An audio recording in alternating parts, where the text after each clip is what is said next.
Okay. What is the purpose of the underwriting process in life insurance? A, to determine the amount of tax on the policy. B, to assess the applicant's risk level before issuing a policy. Or C, to sell more policies at lower prices. Or D, to allow the policy holder to adjust the premiums freely.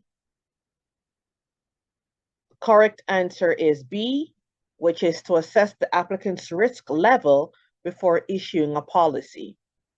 So underwriting is the process used by insurance companies to evaluate the applicant's lifestyle and other risk factors before approving coverage and setting premiums. Number 2, what happens if an insurance policy is delivered, but the first premium is not paid? Is it A, the policy takes effect immediately? B, the policy remains inactive until the premium is received? C, the insured can still receive coverage for 30 days? The correct answer, or is it D, the agent pays the premium on behalf of the insured? The correct answer is B, the policy remains inactive until the premium is received. So a life insurance policy is not legally enforced until the premium is paid. If the policy is delivered but no payment is made, the coverage does not begin. Number 3, in contract law, which of the following is considered an essential element of a valid insurance contract? A, offer and acceptance. B, unilateral decision by the insurer. C, the insured's ability to negotiate all policy terms. D, no financial risk to the insurer. The correct answer is A, which is offer and acceptance. So a valid insurance contract requires offer, which is application submission, acceptance, which is the insured's approval, consideration, premium payment, and legal purpose and competent parties. Number 4, who is the policy owner in a third party ownership? A, the insured individual. B, the beneficiary.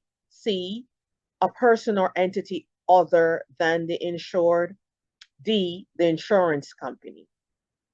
The correct answer is C, a person or entity other than the insured. So third party ownership occurs when someone other than the insured actually owns the policy. And that could be a spouse, that could be business, partner, or a trust. Question number 5. A life settlement is A, a cash payout to the insured while they are still alive. B, a guaranteed death benefit payment. C, the process of selecting beneficiaries. Or D, the transfer of a policy to a family member. The correct answer is A, a cash payout to the insured while they are still alive.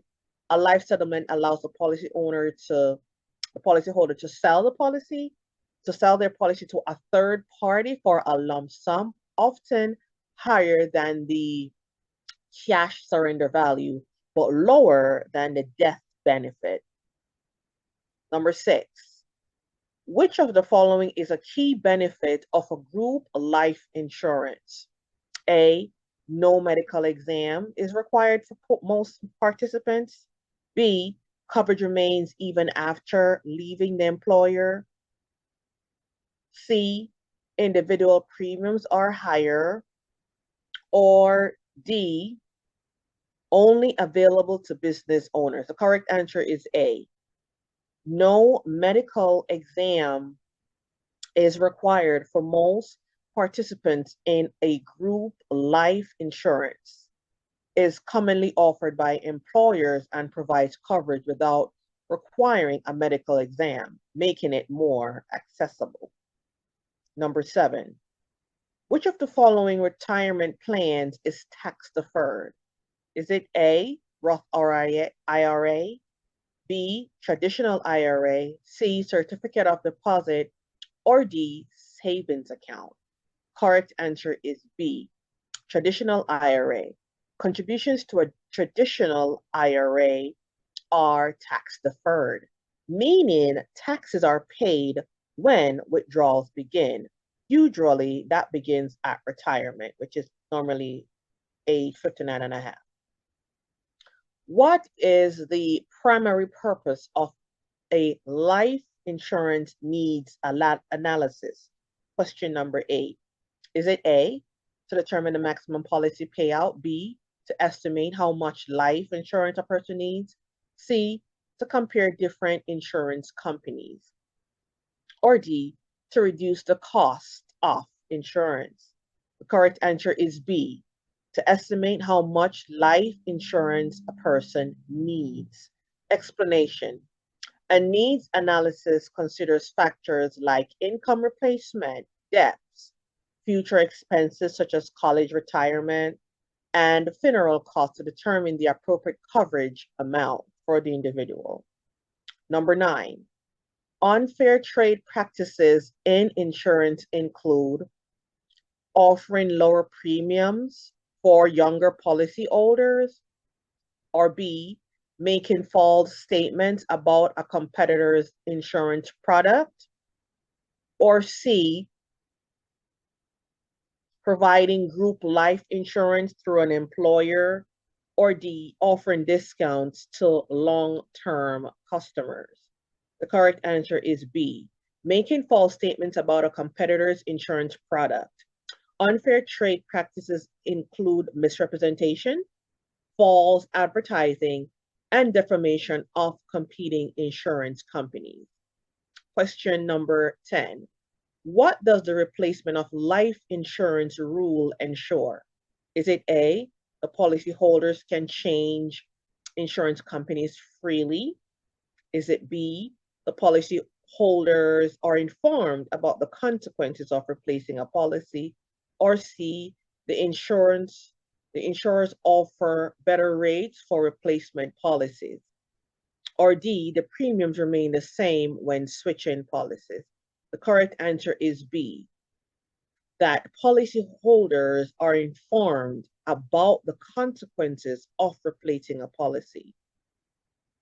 The replacement rule requires insurers to provide detailed disclosures to policyholders about the risk and potential disadvantages of replacing an existing insurance policy.